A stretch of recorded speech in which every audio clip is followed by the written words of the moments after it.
Así inicia Es Noticia, noticia en profundidad. Qué placer acompañarles. Soy Tatiana Pérez y les saludo desde nuestra sede central en Caracas, en Venezuela. A partir de este momento, en la próxima hora, tenemos 3 temas que son noticia. Aquí están primero en titulares. Es noticia El Mundo. En medio de la crisis en Ucrania, surge un problema global del que no se conoce su alcance: el incremento exponencial en los precios del petróleo. Según expertos, producto de las sanciones de Estados Unidos a Rusia, el precio del barril de crudo podría llegar a los $300. Y como si fuera poco, el costo de las facturas de gas y electricidad están impagables en Europa. Es un escenario que analizamos. Otra noticia del mundo. El secretario general de la ONU advirtió este miércoles que la pandemia de la COVID-19 está lejos de haber llegado a su fin. Todo por la desigualdad en la distribución de vacunas, que calificó de escandalosa. Vamos a analizarlo.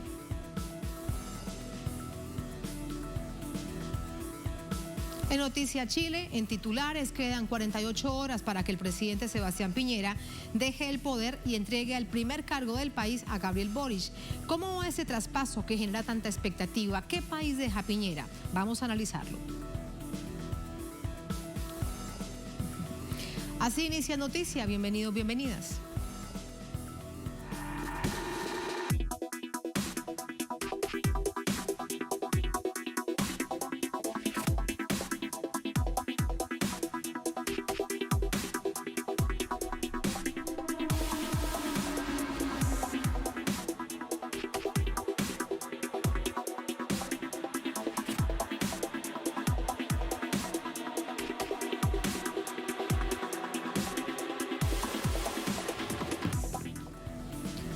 En noticia Rusia de Ucrania, El Mundo. A consecuencia del conflicto a Rusia, las sanciones impuestas, los precios del petróleo se disparan a niveles históricos. En Europa, dependientes de los recursos energéticos de la Federación, también golpea el alza en precios del gas y la electricidad. Vamos a hacer un recuento de esto.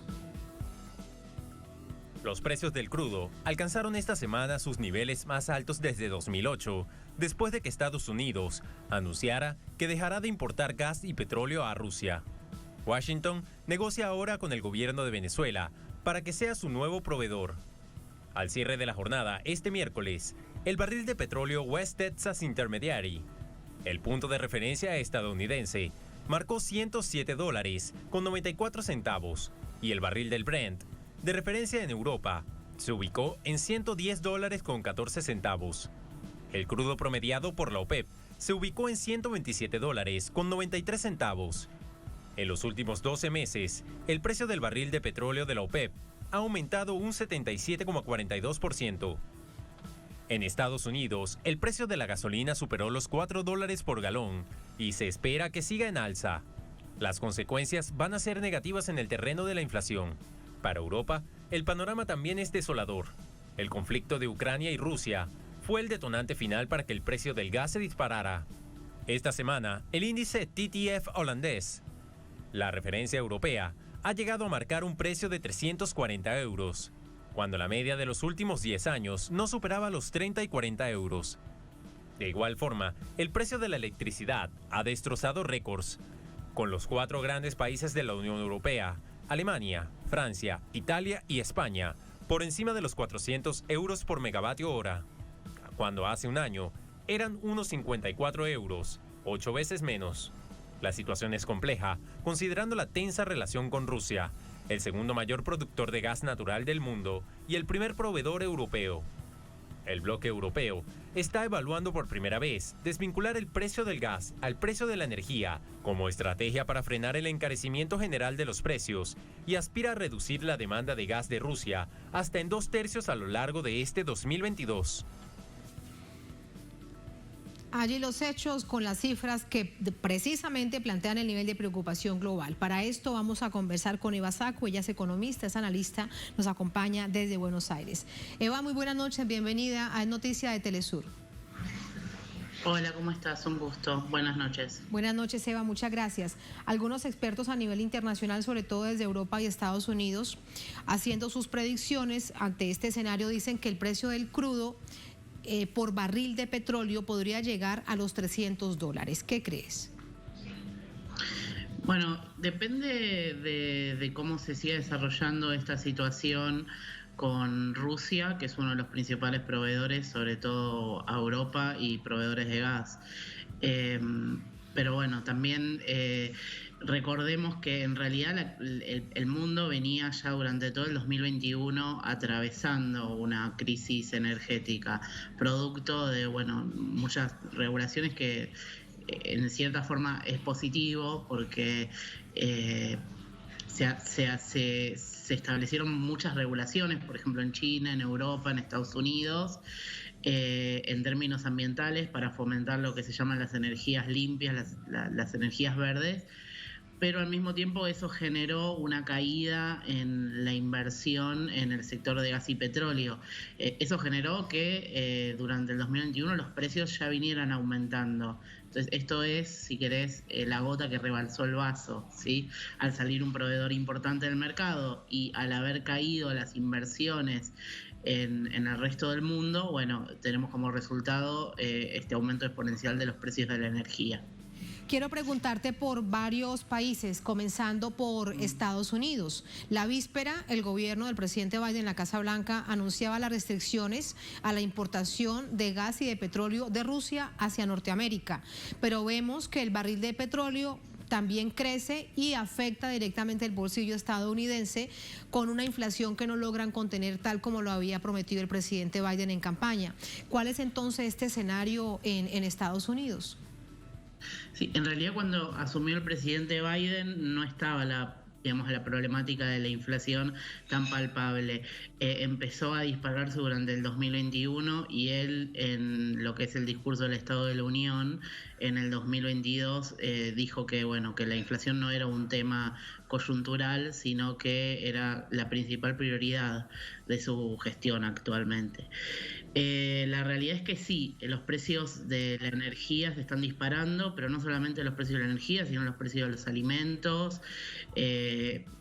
Ucrania también es uno de los principales exportadores de productores de trigo. También en todo lo que es Sudamérica hubo una sequía muy importante, entonces todos esos son factores que impulsan los precios y vamos a tener varios años de mucha, de elevada inflación como no está acostumbrado el mundo, ¿sí? Estados Unidos es uno de los países que venía atravesando ya una crisis energética porque cuando asume Biden vuelve a reingresar en lo que son los protocolos de Kioto y lo que son los, todos los protocolos y todas las regulaciones de las cuales Trump había salido, ¿sí? Entonces eso generó por un lado una gran inversión en lo que eran energías renovables, pero una caída en la inversión, como te decía, en el sector convencional, ¿sí? De petróleo y gas, de hidrocarburos. Ahora con la salida de Rusia, Estados Unidos, si bien es un país con una alta producción de petróleo y gas, no es, necesita de la importación de energía por su alto consumo, ¿sí? No es, energéticamente sustentable su consumo, no es autosuficiente, perdón. Entonces ahora están saliendo a buscar por el mundo con estas restricciones que le han puesto a Rusia. Eva, esto que dices es muy importante. Claro, y nuevos proveedores ante el excesivo consumo interno de la propia población estadounidense. Pero eso es muy importante porque también marca la política exterior estadounidense.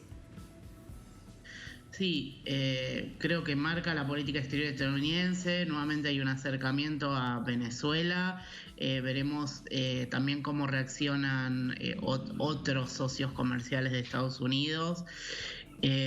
Recordemos que Estados Unidos había impuesto sanciones a Venezuela, le había dejado de comprar y pasó a comprarle a Rusia. Ahora es como que se invierten los papeles y para poder sostener las sanciones a Rusia necesita acercarse a Venezuela.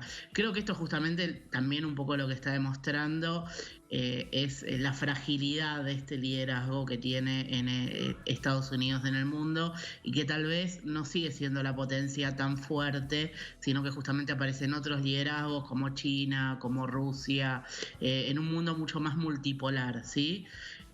Sin sin que esto que te estoy diciendo signifique un juicio de valor, sino simplemente un análisis descriptivo de lo que está pasando, ¿sí? Ya no estamos en la década de los 90, donde Estados Unidos podía decidir levantando el dedo a qué país le iba bien y qué país quedaba fuera del mundo, ¿sí? Sí, sin duda muchas cosas han cambiado y vemos en distintos hechos pues esta situación. Otro que también marca la política exterior estadounidense es su gran influencia sobre Europa y en el caso particular en el Nord Stream 2. Y allí entonces te pregunto por otro país, Alemania, bueno, y en general Europa, que necesitan del gas y del petróleo ruso. Y Europa justamente es la que más complicada está por esta situación, ¿sí? Europa viene atravesando, varios países europeos vienen atravesando una crisis económica importante previos al coronavirus. Podemos hablar de España, podemos hablar de Francia. Ahora la crisis del coronavirus los golpeó muy fuerte. Y con esto de lo que ha sucedido en Rusia, por cuestiones geográficas, a Europa le costaría mucho tener otros proveedores de gas, sobre todo, ¿sí? Su generación eléctrica es muy dependiente del gas ruso, ¿sí? Sobre todo Alemania, porque otras economías, como por ejemplo Francia, tienen una gran presencia de lo que es la energía nuclear, pero Alemania, que además por cuestiones geográficas está muy cerca de Rusia y depende de ese gasoducto que pasa por Ucrania para comprar el gas ruso. Por eso también uno se pregunta hasta qué punto se pueden sostener estas sanciones y hasta qué punto Estados Unidos puede seguir imponiendo, ¿no?, una mirada del mundo donde es el gendarme y sube o baja el interruptor de la economía de algún país. Pero vemos que en esta oportunidad las cosas están muy complicadas. Y el caso de España, hay mucha crítica interna al presidente del gobierno, a Pedro Sánchez, porque anuncia el envío de armas a Ucrania como apoyo, anuncia más apoyo a la OTAN, pero a nivel interno no hay una decisión realmente firme con un hecho que ya viene de tiempo atrás, de noviembre, diciembre, con un invierno muy fuerte, sobre el precio de las facturas de la electricidad y del gas que afectan y de qué manera enormemente a la población española. Sí, España es justamente una economía muy dependiente de las importaciones de energía. Tienen un sistema, digamos, de fijación de precios, muy parecido, por ejemplo, al de Argentina y algunos países de América Latina, donde el precio depende justamente del precio del gas, en definitiva, ¿sí?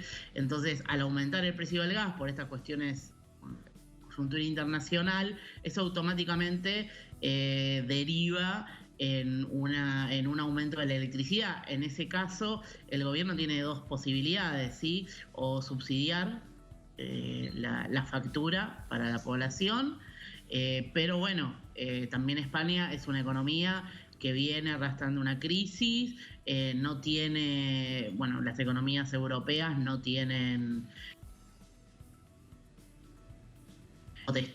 sí, monetaria, sino que tienen una moneda común, lo cual le deja pocos grados de libertad, ¿sí?, para poder accionar para proteger a su mercado interno y a su población. Por eso vemos esos aumentos y esta volatilidad del precio de la energía tan grande en España. Sí, y aquí preguntarte también el efecto que tiene el modelo que está todo privatizado, las empresas europeas, Unión Fenosa, por ejemplo, que tiene gran parte de la infraestructura y también de la distribución de energía y de gas en Europa, por supuesto en España.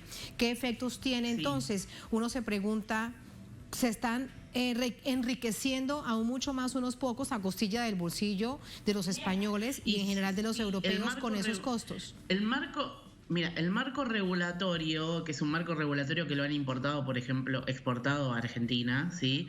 Es un marco regulatorio que, nació en Inglaterra, fue adoptado por España, que tiene que ver, con esto hay mucha discusión en España, con una fijación del precio a partir de lo que se llama el costo marginal. O sea, la última planta, es muy técnico lo que te explico, pero la última planta que entra en producción, ¿sí?, es la que fija el precio. Y todas las demás tienen ganancia, la última planta no tiene ganancia. ¿Qué pasa? Las plantas que entran y salen de producción siempre son plantas de gas, entonces lo que determina el precio de la producción, digamos, de la producción de electricidad, termina siendo el precio del gas, ¿sí? Y todas las demás, todas las plantas que son, digamos, que tienen un nivel de productividad mayor, tienen ganancias en general muy, muy altas. Ahora, ¿qué pasa? Ese marco regulatorio es una bomba, justamente en estos contextos, es una bomba de tiempo. Los estados tienen pocos grados de libertad, en muchos casos, por ejemplo en el caso de España, como para intervenir, ¿sí? Entonces España tiene dos problemas. Por un lado, no es autosuficiente energéticamente, ¿sí? Pero por otro lado, el marco regulatorio es un marco regulatorio muy promercado y que transfiere toda la volatilidad de precios y todos los aumentos a los consumidores y a las empresas. Sí, ese es el escenario sumamente complejo para este momento que además viene y que sigue en pandemia. Eva, muchísimas gracias por el análisis, muy interesante, muy buenas noches. Bueno, buenas noches, saludos. Hasta luego, muchas gracias. Así vamos a la primera pausa en esta emisión de Noticia El Mundo, que tiene todo que ver con esto que les contábamos en tiempos de pandemia. Este miércoles el secretario general de la ONU advierte que la pandemia, que la COVID-19, aunque lleva 2 años, está lejos de haber llegado a su fin, y todo por la desigualdad en la distribución de vacunas que ha calificado de escandalosa. Vamos a ver lo que pasa al volver en Es Noticia.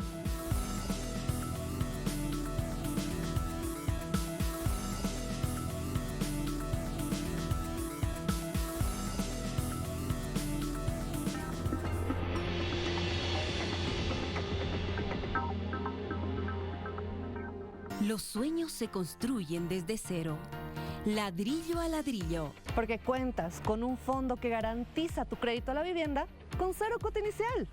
Con el Fondo de Garantía de Vivienda de Interés Social, miles de familias bolivianas accedieron al crédito de vivienda con 0 cuota inicial. El crédito para tener vivienda propia está garantizado. Bolivia, con una renovada estabilidad económica.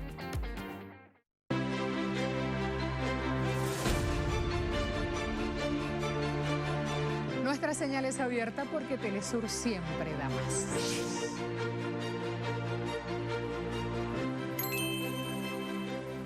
En un mundo que no se detiene, te brindamos un espacio para mantenerte al día. Toma un momento, respira y cuida de tu salud física y mental. Equilibra tu bienestar y guía tu cuerpo. Martes. Solo por Telesur.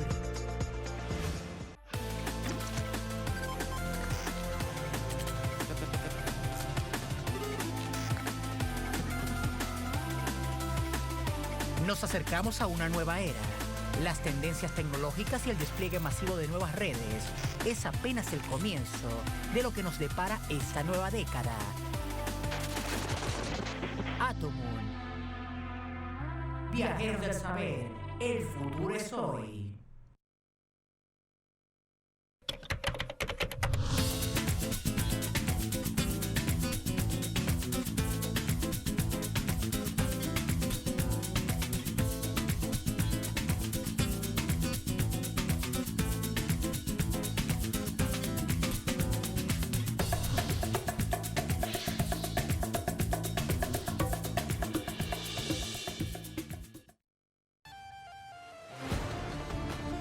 Cada año miles de personas abandonan su tierra para alcanzar nuevos horizontes. Una realidad de pueblos que luchan por su libertad. Conoce las diversas causas de quienes viven entre fronteras. Jueves. Solo por Telesur. Una invitación al encuentro.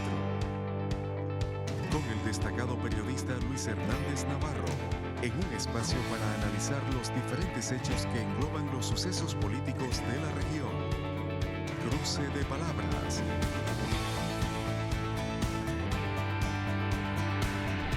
Martes, solo por Telesur.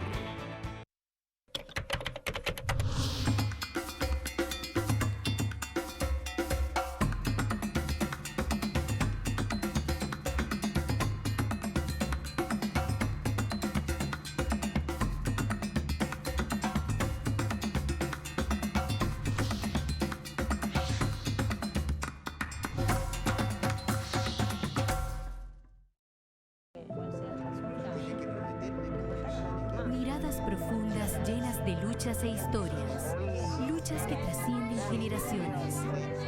Conoce las realidades más profundas a través de sus protagonistas en Documentales Telesur.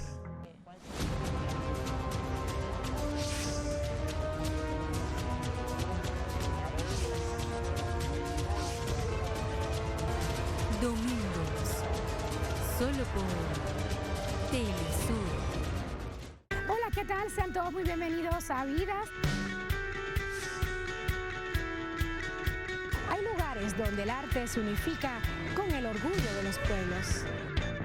Y esos lugares están llenos de colores, alegría, pasión, tradiciones, arraigo, valor y entrega. Vidas, todos los viernes. Solo por Telesur.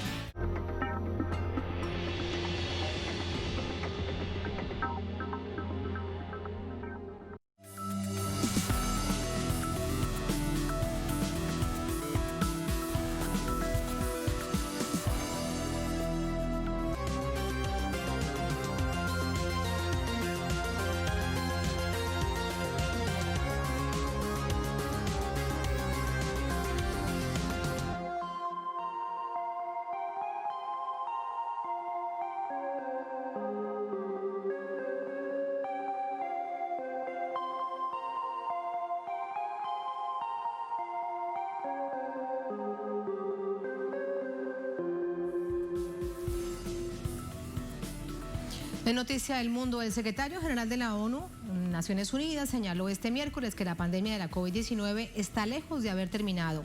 Una de las causas principales es la desigualdad en la distribución de vacunas, donde los países más ricos las acaparan. Antonio Guterres ha dicho que esto es escandaloso. De esto y más, vamos con el análisis. Para ello nos acompaña el doctor Gonzalo Basile, coordinador regional de salud internacional de Claxo, nos acompaña de Santo Domingo. Doctor Basile, muy buenas noches, bienvenido a Noticia de Telesur. Muy buenas noches. Muchas gracias por acompañarnos. Han pasado más de 2 años desde que se instaló, vamos a decirlo de esa manera, cuando se le contó al mundo que estábamos en una pandemia que era la COVID-19. Hay desde distintos gobiernos en muchas partes del mundo donde ya prácticamente parece que la pandemia es un asunto del pasado. Pero hoy, de nuevo, las Naciones Unidas dice, esto no es así, esto va para largo. Uno se pregunta, ¿cuánto tiempo significa para largo esta pandemia?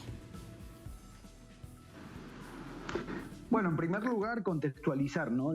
La crisis epidemiológica del SARS-CoV-2 a nivel mundial representó, digamos, hay que tratar de analizarla anualmente, ¿no? Porque si la miramos de forma acumulada, quizás nos puede dar alguna distorsión. Es decir, durante el año 2020 el SARS-CoV-2 significó el 2% del total de todas las muertes acumuladas por todas las causas en el mundo, y en el 2021, es decir, el año que recién acaba de cerrar, significó el 4%, es decir, el 1.7 millones de muertes por COVID-19 que tuvimos en el 2020 se duplicaron en el 2021 a 3.7 millones de muertes. Eso es lo que acumula aproximadamente el COVID interanualmente en estos 2 años de pandemia y de epidemias regionales, ¿no? Entonces, este escenario es un escenario que obviamente, digamos, tiene distintos periodos epidémicos a nivel mundial, porque la pandemia hay que entender que es un concepto global, es decir, es un concepto para describir un proceso, una crisis epidemiológica de alcance multicontinental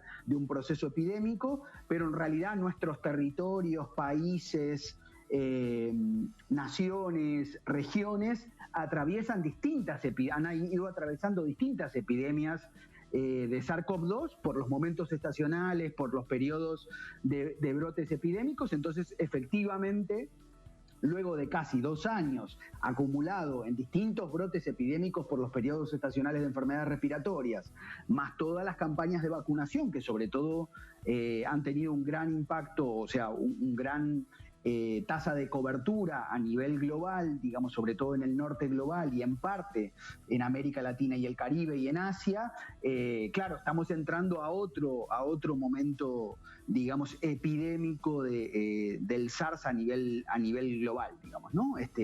Pero me parece muy importante tratar de entender que, por ejemplo, en esa descripción global del acceso a vacunas, nos encontramos con que, claro, a nivel mundial pareciera como que más del casi el 70% de la población, digamos, a nivel mundial, ha recibido 1 o 2 dosis de las vacunas que están hoy utilizándose como valor de uso para el COVID-19, pero de ese casi 70%, por ejemplo, solo en África encontramos que solo el 13% del total de toda la población africana ha recibido un esquema completo de vacunas. Y si lo miramos hacia adentro de América Latina y el Caribe, nos vamos a encontrar, claro, que muchos de nuestros países lideran incluso, digamos, esquemas completos de vacunas de COVID-19, como es el caso de Cuba, Chile, Argentina, Uruguay, Brasil, pero también nos encontramos con otros países que todavía están muy por debajo del 40%, como es el caso de Guatemala, como es el caso de Haití, como es el caso de otras regiones de América Latina, que todavía están,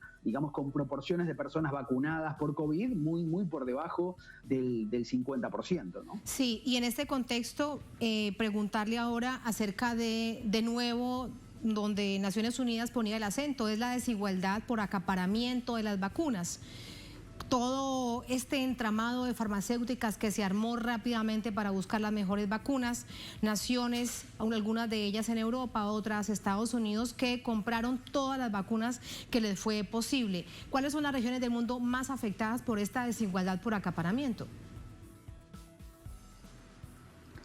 Bueno, centralmente, digamos, saben que en el tema de producción de vacunas, el tema de vacunas ha ido modificándose a lo largo de las décadas. En las últimas 2 o 3 décadas, la producción de vacunas está dentro de los procesos que las Big Pharma, ¿no?, los grandes enclaves o complejos productivos, industriales, farmacéuticos globales, han tomado también a las vacunas como campo de acumulación de capital, como campo de monopolios de investigación y desarrollo, y ese monopolio de investigación y desarrollo que tienen las 17 Big Pharma más importantes, ¿no? O sea, desde Pfizer, Sanofi Aventis, AstraZeneca, Bayer, Monsanto y otras, nos encontramos que en esa dinámica de combinación, ¿no?, de capacidad industrial central y de investigación, también hay una capacidad y hay una dinámica geopolítica, ¿no? O sea, porque muchas de estas grandes multinacionales farmacéuticas globales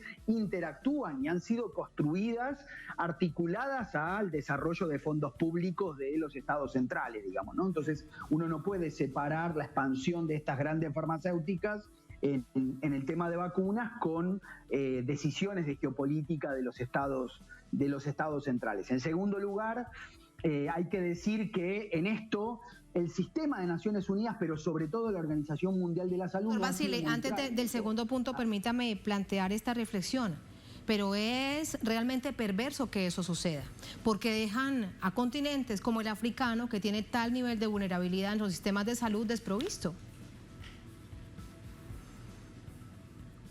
Bueno, sin duda, digamos, o sea, pero si yo les dijera, bueno, entren a la página de la Alianza Gavi, ¿no? Gavi, G-A-V-I, por sus siglas en inglés, que es la Alianza Mundial de Vacunas. Si uno entrara a la Alianza Mundial de Vacunas, se diera cuenta que esa Alianza Mundial de Vacunas es una alianza en realidad de corporaciones privado-públicas, donde está la OMS, está el Banco Mundial, está la Fundación Bill y Melinda Gates, pero también están las fabricantes, productoras de fabricantes mundiales de de medicamentos y de vacunas, una federación mundial que tienen las grandes farmas, digamos, y que tienen un lugar. Y si uno mira esa página web, va a ver que en realidad las vacunas se trabajan como plan de negocios, ya no solamente por el COVID y el SARS, ya venía de forma anterior, es decir, las expansiones de la vacuna meningocótica, las vacunas, digamos, no sé, sobre cólera, de refuerzos de cólera, o sea, todo el esquema de vacunas, lo que se llaman las vacunas modernas,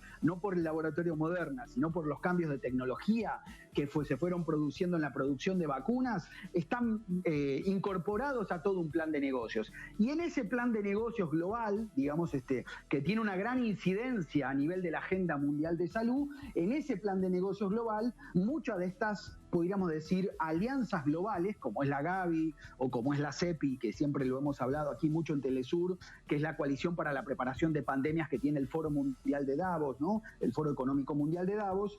Esas dos estructuras, de alguna manera, son las que han gobernado no solo el mecanismo COVAX, el mecanismo supuestamente de acceso a vacunas que había diseñado la Organización Mundial de la Salud, sino que además tienen toda esta dinámica de filantropía global, que algunos autores llaman de filantrocapitalismo sanitario, porque es a través de una especie de excedentes productivos, es decir, lo que nos sobra, lo que no le vendemos al sur en grandes contratos de estos, digamos, complejos farmacéuticos, en contratos muchas veces a alto costo, digamos, ¿no? En el acceso a vacunas, lo ponemos en algún mecanismo de estos filantrópicos globales para hacer una especie de beneficencia con respecto a vacunas o a otros problemas, también mucho a costa de relaciones geopolíticas. Si uno mira las donaciones de Estados Unidos, de esas 500 millones de dosis que Estados Unidos donó al mecanismo COVAX, o los anunciados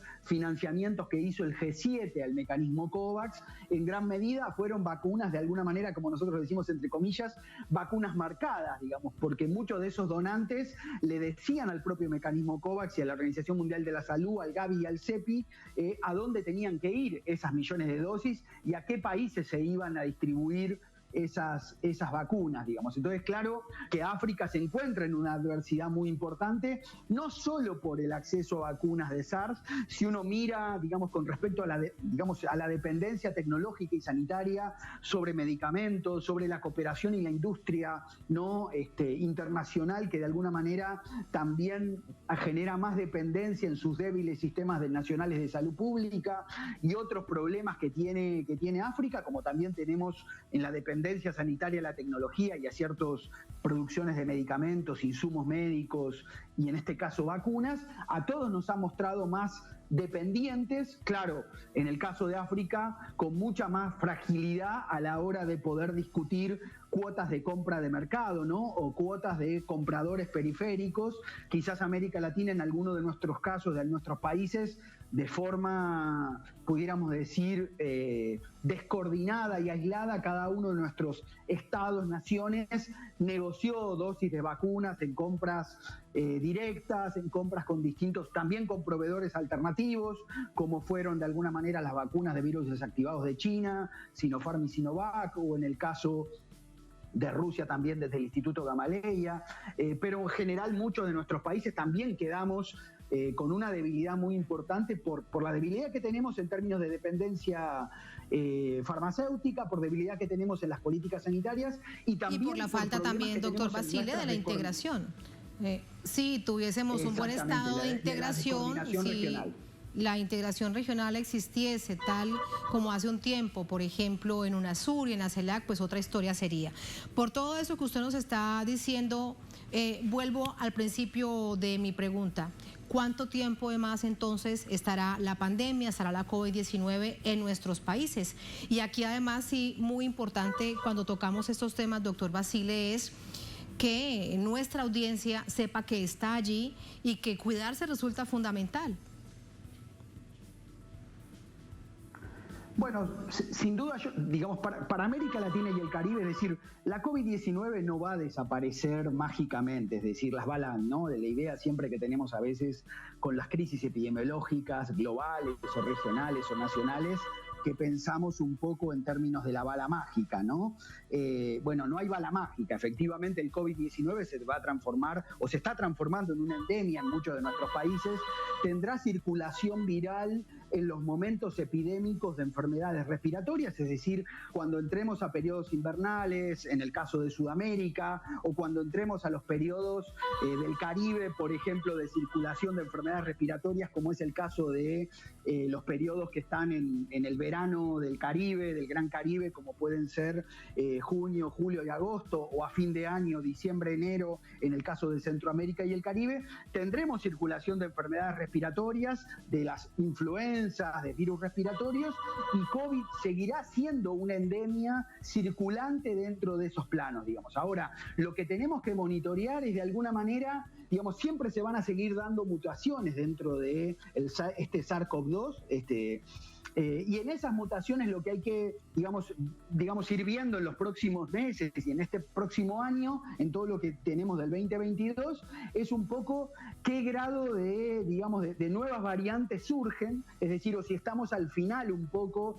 del periodo de nuevas variantes, aunque va a seguir teniendo mutaciones. No hay que asustarse por el anuncio de nuevas mutaciones. Todo el tiempo estos virus respiratorios están sufriendo mutaciones, sino ir, digamos, estando alerta a las nuevas variantes que se vayan anunciando, sobre todo a las variantes de preocupación, es decir, a las variantes que pueden tener un alcance poblacional, de ataque poblacional, pero yo diría que durante todo este año América Latina y el Caribe va a tender a decrecer la tasa de ataque del COVID-19, va a tener algunos brotes epidémicos en los periodos estacionales, pero durante, digamos, parte de este año tendería a hacerse más endemia, a hacerse parte de las enfermedades de circulación, de enfermedades respiratorias, y de alguna manera también me parece que es el momento para preguntarnos y volver a reabrir en América Latina y el Caribe la necesidad de la integración regional en salud, para volver a rever autocríticamente todo lo que nos pasó en estos periodos de estos casi 2 años y medio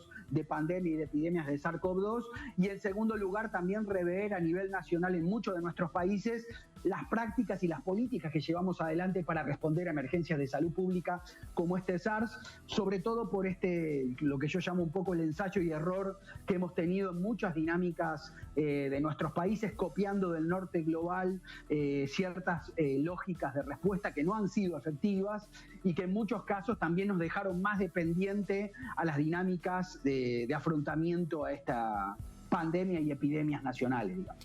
Doctor Basile, muchísimas gracias por ese análisis muy interesante, y queda claro que tenemos COVID para más tiempo. En la medida en que vamos conociendo más, entendiendo más, pues más previsiones deben tomarse. Muchas gracias, muy buenas noches. Muchas gracias, hasta luego. Hasta luego y gracias. Así vamos a la última pausa en esta emisión de Es Noticia. Al volver en Noticia Chile, quedan 48 horas para que el presidente Sebastián Piñera deje el poder y entregue el primer cargo del país a Gabriel Boric. ¿Cómo va este traspaso que genera tanta expectativa? ¿Qué país deja Piñera? Vamos a analizarlo al volver en Es Noticia.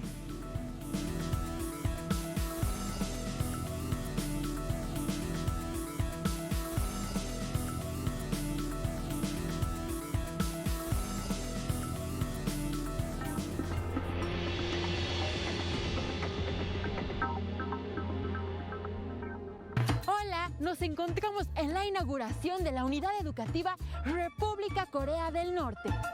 Y te cuento que los jóvenes de El Alto están muy contentos por este módulo educativo, que tiene laboratorios bien equipados, aulas grandes, y el presidente vino para inaugurarlo. Este colegio es realmente inmenso, pero yo quiero saber qué es lo que más les gusta a los estudiantes. A mí me gustan los laboratorios. A mí me gustan las aulas que son más grandes. A mí me gusta que el colegio es grande. ¿Y a ti qué es lo que más te gusta? A mí me encanta mi cruz. Hoy nos divertimos en la inauguración del Colegio República de Corea del Norte, pero ahora yo me voy a comer y nos vemos en la siguiente.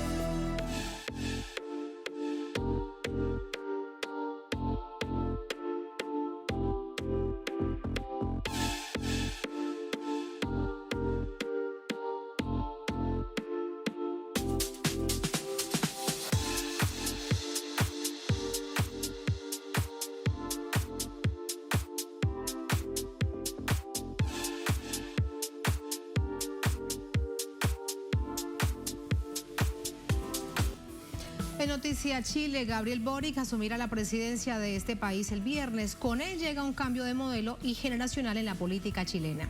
La constituyente, una golpeada economía son parte de los desafíos para el nuevo gobierno.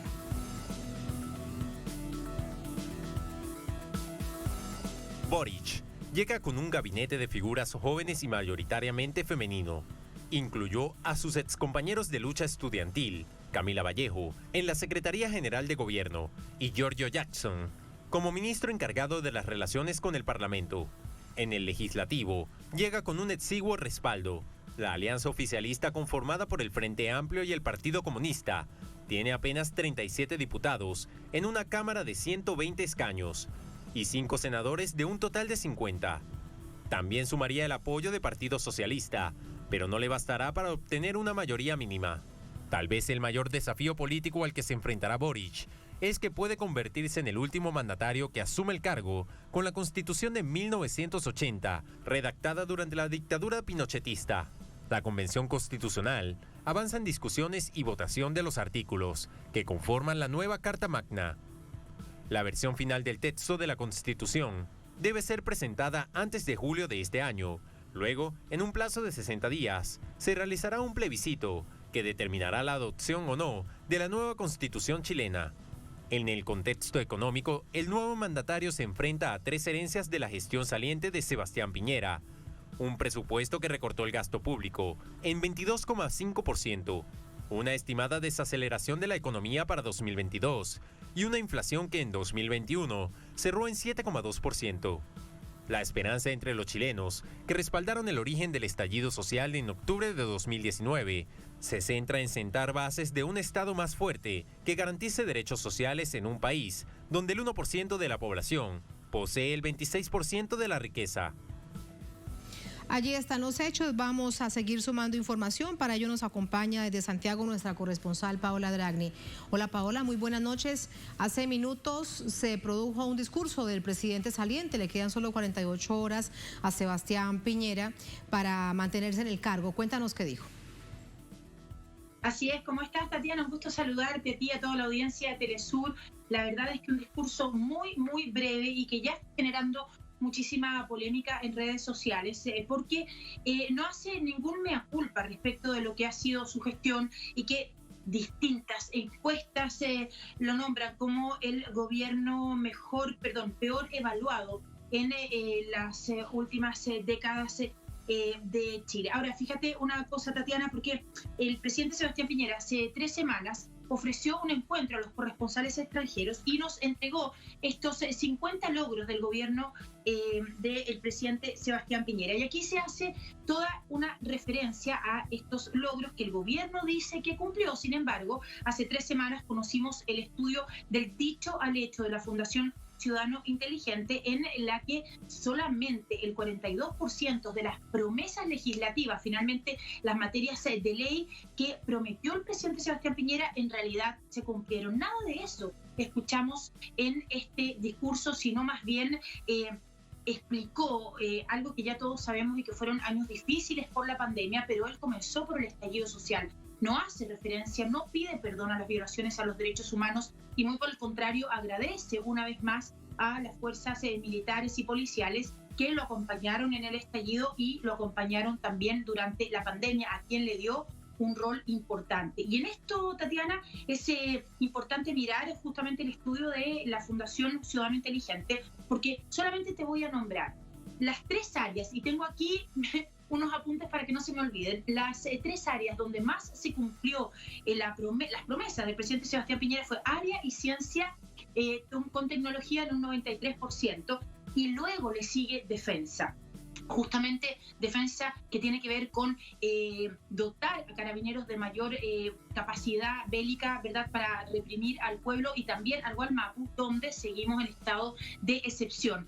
Pero donde no se cumplió ni siquiera una de las promesas del presidente Sebastián Piñera fue, por ejemplo, en el área de obras públicas. Un 0% de las normas legislativas que le iba a proponer se cumplieron. Así, este análisis, ¿verdad?, que es bien detallado respecto de lo que se hizo y no se hizo, prometido por el presidente Sebastián Piñera, fue de una manera u otra excusada en este discurso, diciendo que fueron los peores tiempos que podríamos imaginar. Primero esta revuelta social y luego esta pandemia. Y así como si ya fuera poco la polémica que nos deja el presidente Sebastián Piñera en su última cadena nacional, se refirió a la Convención Constitucional, que ya le quedan pocos meses para entregar un texto de propuesta, ¿verdad?, para la nueva Carta Magna. Dijo que tenía preocupación respecto de estos espíritus o estos aires refundacionales de la Convención Constitucional. Hizo referencia a cómo nos ha dividido la Constitución de 1980 y que él quisiera que esta nueva Constitución que se va a proponer